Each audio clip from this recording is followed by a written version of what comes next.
Hey, what's up guys? Welcome back to Compact Everyday Carry and Gadgets, and today we're going to be doing a direct comparison between the Shield Plus and the PSA Micro Dagger. The reason I feel like these videos are important is because these guns are both in the same realm. If you're in the market for this, you might be wanting to take a look at this. If you're in the market for this, you might be or you should be taking a look at this as well. And this is why I love doing these videos, because a lot of people are on the market and might not have both these guns in their gun shop, in their local gun shop, and can't compare it in person. So me doing these videos might help you guys, and might help you guys, give you confidence to order a gun online and have it shipped to your local gun store.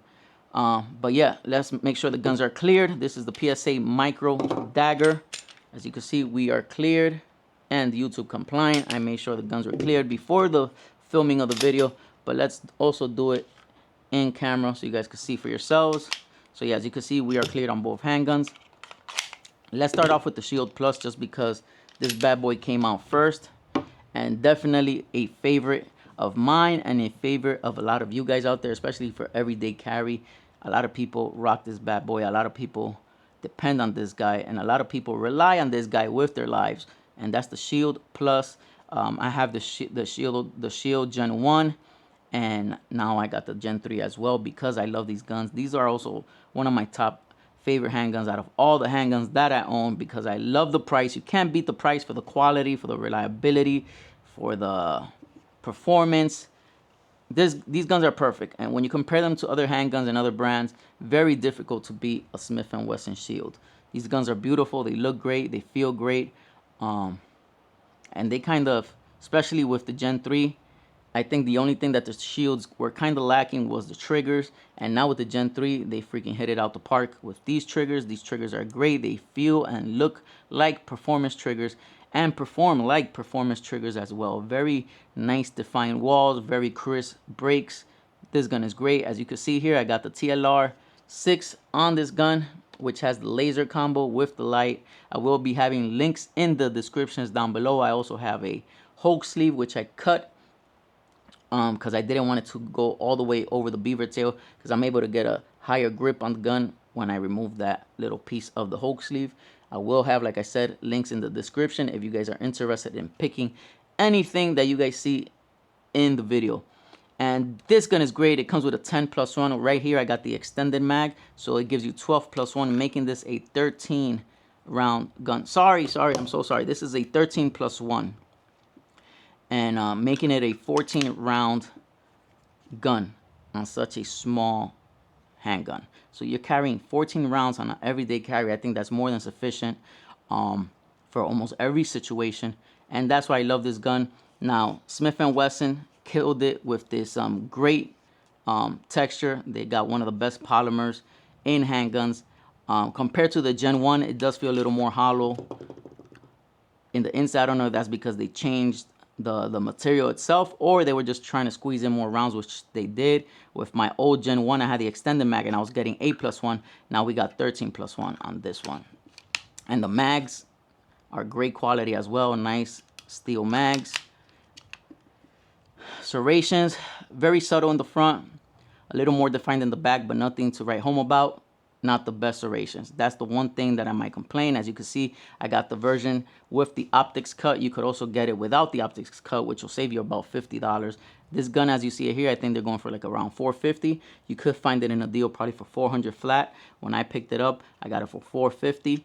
And I still haven't ran the red dot, because I got about 3 red dots and other guns are kind of using them right now. And when I was carrying this guy every day, I didn't want to have the red dot. I kind of felt comfortable since I got the laser in the front. I didn't feel the need to add the red dot on this one. I might do it eventually, but you know, since I'm trying to keep this channel evolving, I'd rather waste my money on buying more firearms that you guys want to see me review or see me talk about.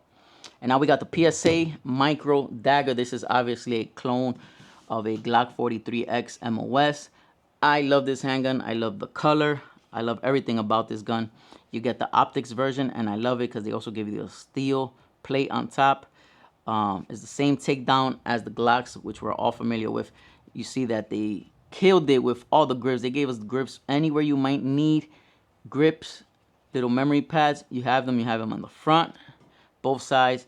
Have nice grip on both sides of the grip, on the back and on the front. And as you can see, they even gave us a little grip in the bottom of the trigger guard and in the front of the trigger guard. I'm telling you, even places where you might not think you need it, you got little grip textures, which I love it, especially when you're dealing with smaller handguns, because sometimes you want to make sure your fingers aren't in the way of the slide or even in front of the barrel. These things let you know you're gripping it in the right location without having to look at it. So I like that about it. You have a 3-dot sight, nothing to write home about, but still, they are steel. They feel way better than what Glock would usually give you. And you could easily replace this with Glock sights. But I actually like these sights. They're steel. They are plain, just 3-dot sights, but eventually I will be running a red dot through this gun. I'm going to hook this gun up. What I love about the PSA Micro Dagger is that you could get these things for great prices. So it leaves you a little space, a little extra space on the budget to buy accessories. As you can see, you could run a TLR 7 sub on this, or you could even run a TLR 6 on it. Now the one thing that I feel I would upgrade as soon as I can will be the trigger. It has been great for me. It doesn't actually feel bad while shooting, but this kind of looks a little more like the old M&P Shield triggers, where it has like a middle hinge, which feels great. Like I said, while shooting the gun, it does not feel bad at all, but it's definitely something I would rather move away from and go with something more like this, where the little safety lever is in the middle. It just feels great. It's a little more of a flat trigger. Here we have a little more of a round trigger with kind of wraps around the finger, so it actually feels good while having it in the hand. But while shooting, I feel like a flat face trigger just feels a little better. Gives you a better pull where you don't kind of have to really have any jitter while pulling and getting off target while shooting. But the cool thing about the PSA Micro Dagger is that it comes with a 15+1 mag. 15+1. Now the great thing about this is that you could also, if you have a Glock 43X, you could cross match the slides, you could cross match the mags, you could cross match any accessories you have. If you pick up a Holosun, another cool thing, is that if you do run a Holosun 407K, you don't gotta add any plate. You go straight on the slide, which you would have to add a little plate to add it to a Glock slide. So with this one, it goes straight on to the slide, which is great. Serrations. Now, these serrations are great, and you got great serrations in the front and in the back. The slide itself has very nice designs, very nice cuts. These cuts, I like them because they seem like cuts you would pay a manufacturer to kind of add to your Glock slides. This already has them on the slides itself, which look great.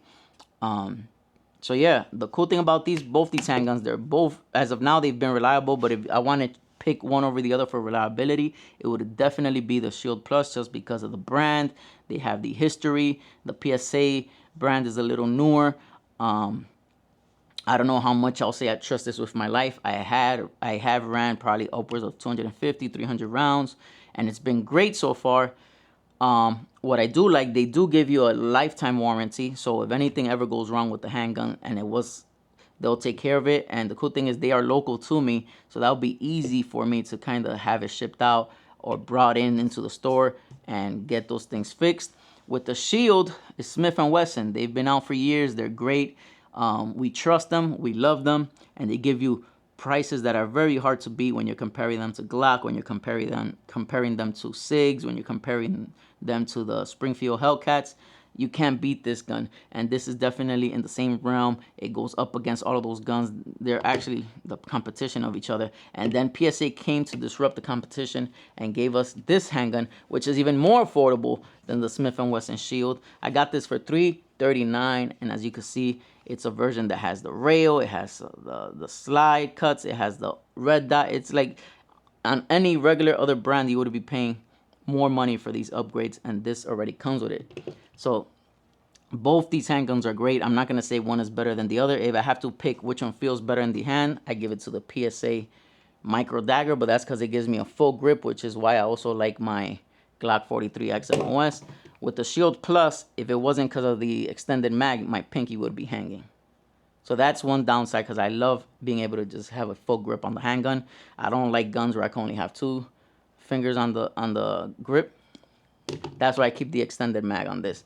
But with this, I don't need to have an extended mag. I don't need to add anything to this handgun. It even has a little flared mag well on the bottom. So even if I don't find the need to have to buy an actual mag well for this, it comes already with a nicely defined lip in the bottom. Helps you drive in those magazines in. And also gives you a tighter little grip. It pushes your hand up against the grip guard. So as far as physical, I like how the PSA Micro Dagger looks and feels better. Performance-wise, I'll give it to the Shield just because I think the trigger has a lot to do with it. I love the way that trigger feels. And because I just could say I definitely would trust my life more with this gun. I'll trust my life more if I carry this every day over this. Not saying that this has failed me, but like I said, I don't know that yet. I want to try to get over 1,000 rounds through this. With this bad boy, I got hundreds or if not thousands of rounds through it already. With this guy, I only have like about 250 to 300 rounds through it, and it's been great so far. And I would every day carry this handgun. But like I said, it's only if having to compare between the two, I would definitely depend or trust my life more with this one. But as far as feel, do I trust the handgun? Yes, because as of now, it hasn't failed me. And it feels better. I'll feel more confident shooting this one, especially if I change out that trigger. So that's something I'm going to definitely be taking a look at soon. But like I said, I'm trying to move the channel along, so I try to keep up to date with all these handguns coming out. And when I want to start kind of hooking every gun up, it gets super expensive. So I'd rather buy new handguns and review them for you guys and talk about them over just hooking up all these guns and spending a lot of money. But the cool thing about the PSA Micro Dagger is that I could cross-match everything I get for the Glock 43X MOS. I could definitely throw it on the Micro Dagger. So I'm going to be doing a video on that soon where I'm going to cross-match and how I could turn the Glock 43X and the PSA Micro Dagger into 2 to 3 different handguns and just cross-matching accessories, and how that combination might be something you guys should look into. But that's it for now, guys. Let me know what you guys think. Let me know if I missed anything. If there's any specific questions you guys may have, put it down in the comments. I'll make sure to answer those for you guys. And like I said, anything I spoke about in this video as far as accessories for the Shield, I got the TLR6 and the Hulk sleeve. I'll also put the link down to the holster that I have for that gun. I'll put it down in the description. I'll also put a holster down for the PSA Micro Dagger. Like I said, the cool thing is that it will fit the Glock 43X MOS holster as well. So I'll put those holsters down in the description as well. And yeah, just let me know if I missed anything. Thank you guys for watching. Compact everyday carry and gadgets.